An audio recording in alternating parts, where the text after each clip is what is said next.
उसकी समीक्षा, उन पर चर्चा हमें आगे के लिए बहुत उपयोगी हो सकती है। आज की इस चर्चा में मुझे भी आपसे काफी कुछ जानने का अवसर मिलेगा, ग्राउंड रियलिटी क्या है उसको समझने का अवसर मिलेगा। आज की चर्चा के निकले पॉइंट्स, आपके सुझाव देश को आगे की रणनीति बनाने में अवश्य मदद करेंगे। साथियों, किसी भी संकट से निपटने के लिए टाइमिंग का बहुत महत्व होता है। सही समय पर लिए गए फैसलों ने देश में कोरोना संक्रमण को नियंत्रित करने में बहुत मदद की है। भविष्य में जब कभी भारत की कोरोना के खिलाफ लड़ाई का अध्ययन होगा तो ये दौर इसलिए भी याद किया जाएगा कि कैसे इस दौरान हमने साथ मिलकर के काम किया, कोऑपरेटिव फेडरलिज्म का सर्वोत्तम उदाहरण प्रस्तुत किया। साथियों, जब कोरोना दुनिया के अनेक देशों में चर्चा का विषय भी नहीं बना था, तब भारत ने इससे निपटने के लिए तैयारियां शुरू कर दी थी, फैसले लेने शुरू कर दिए थे। हमने एक एक भारतीय की जिंदगी को बचाने के लिए दिन रात मेहनत की है। बीते हफ्तों में हजारों की संख्या में हमारे भारतीय भाई बहन विदेश से अपने वतन वापस लौटे हैं। बीते हफ्तों में लाखों की संख्या में प्रवासी श्रमिक अपने अपने गांव पहुंचे हैं। रेल, रोड, एयर, सी सारे मार्ग करीब करीब अब खुल चुके हैं। लेकिन इसके बावजूद, हमारी इतनी जनसंख्या होने के बावजूद भारत में कोरोना संक्रमण उस जैसा विनाशकारी प्रभाव नहीं दिखा पाया जो दुनिया के और देशों में कोरोना ने आफत पैदा की है।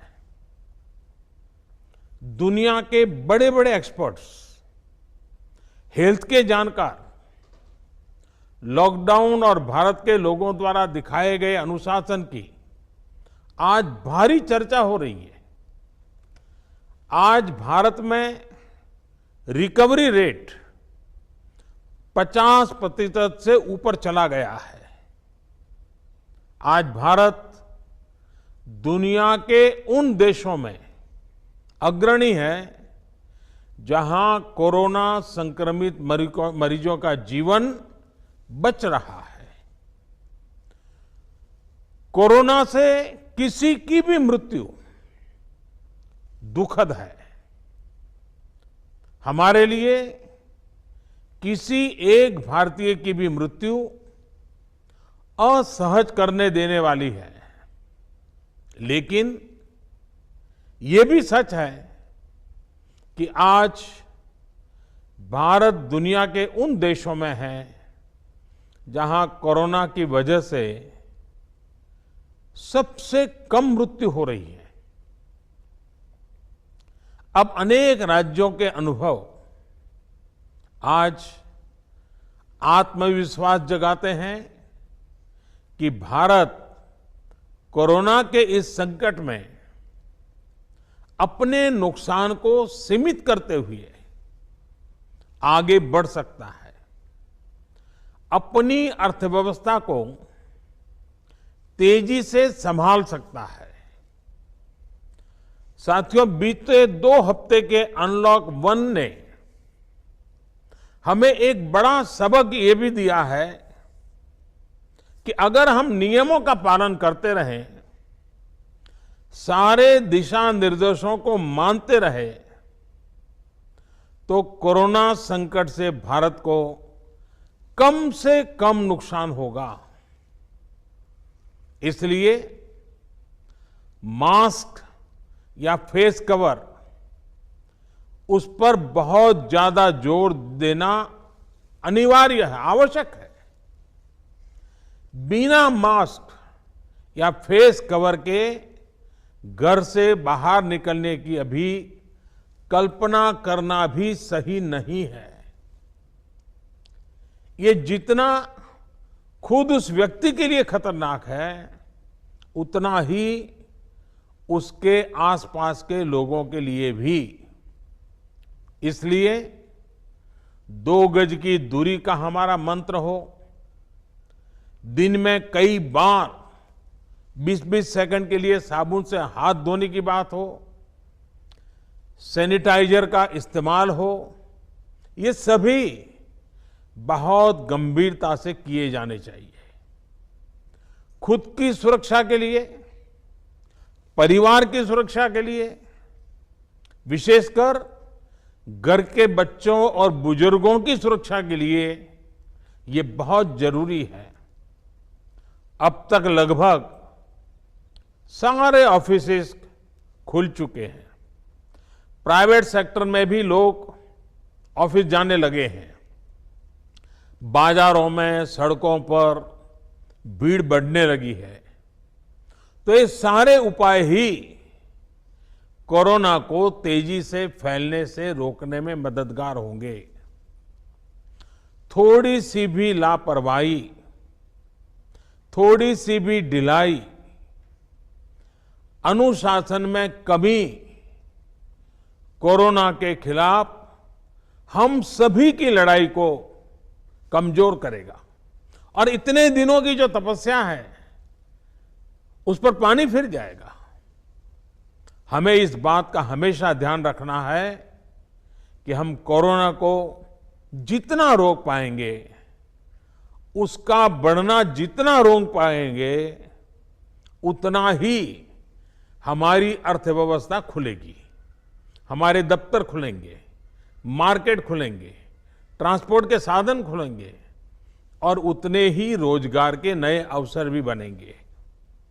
साथियों, आने वाले दिनों में अलग अलग राज्यों में इकोनॉमिक एक्टिविटी का जिस तरह विस्तार होगा, उससे मिले अनुभव दूसरे राज्यों को भी बहुत लाभ पहुंचाएंगे।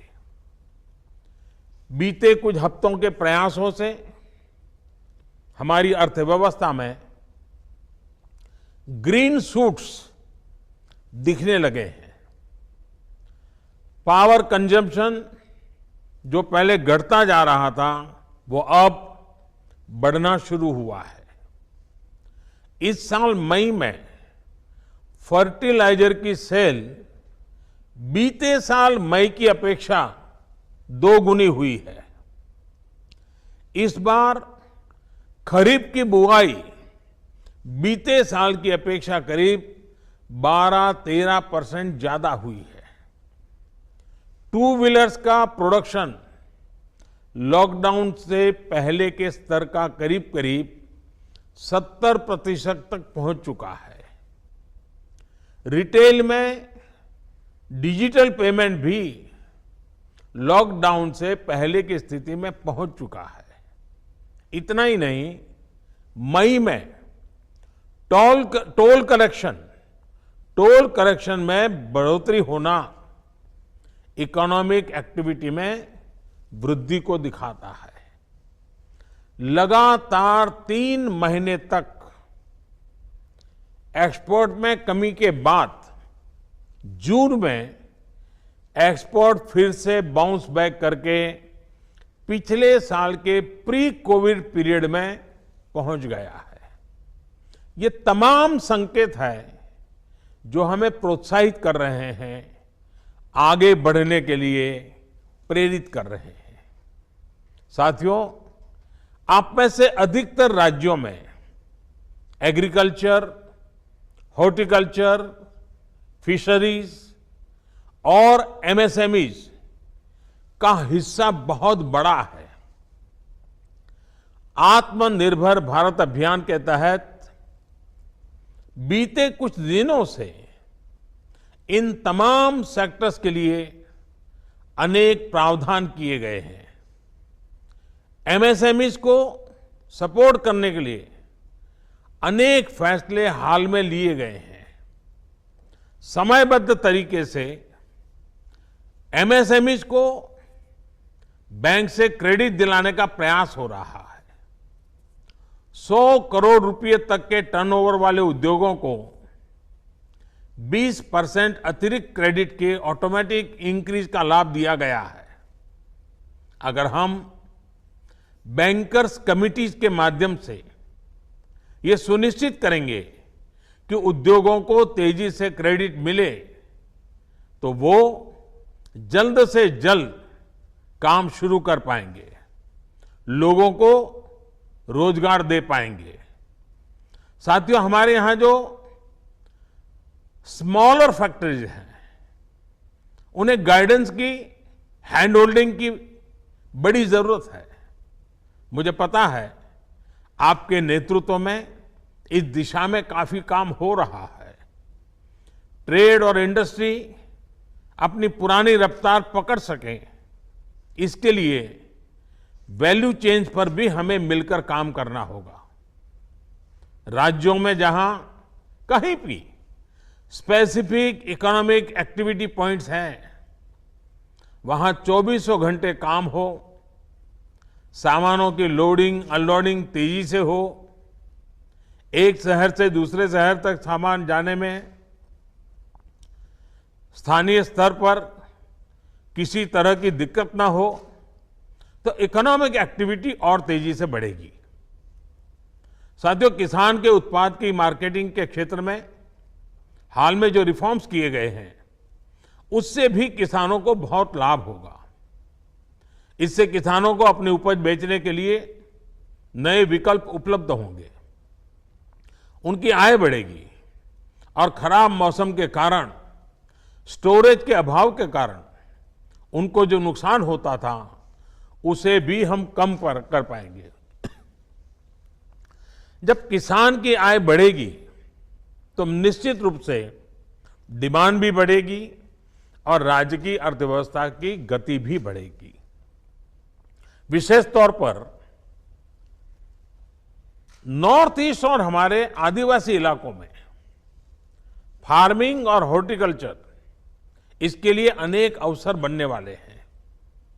ऑर्गेनिक प्रोडक्ट्स हो, बांबू प्रोडक्ट्स हो, दूसरे ट्राइबल प्रोडक्ट्स हो, उनके लिए नए मार्केट का द्वार खुलने वाला है। लोकल प्रोडक्ट के लिए जिस क्लस्टर बेस्ड रणनीति की घोषणा की गई है, उसका भी लाभ हर राज्य को होगा। इसके लिए जरूरी है कि हम हर ब्लॉक, हर जिले में ऐसे प्रोडक्ट्स की पहचान करें जिनकी प्रोसेसिंग या मार्केटिंग करके एक बेहतर प्रोडक्ट हम देश और दुनिया के बाजार में उतार सकते हैं। साथियों, बीते दिनों आत्मनिर्भर भारत अभियान के तहत जितनी भी घोषणाएं की गई हैं, वो एक निश्चित समय सीमा के भीतर जमीन पर उतरे, इसके लिए हमें एकजुट होकर काम करना है। इस पृष्ठभूमि में कोरोना से लड़ाई और इकोनॉमिक एक्टिविटी से जुड़े आपके जो सुझाव हैं, जो तैयारियां हैं, वो जानने के लिए मैं बहुत उत्सुक हूं और मुझे पक्का विश्वास है कि अनुभव के आधार पर आपकी जो बातें आएगी, वो आने वाले रणनीति बनाने में बहुत काम आएगी। मैं गृह मंत्री जी से आग्रह करता हूं कि वे आगे की चर्चा का संचालन करें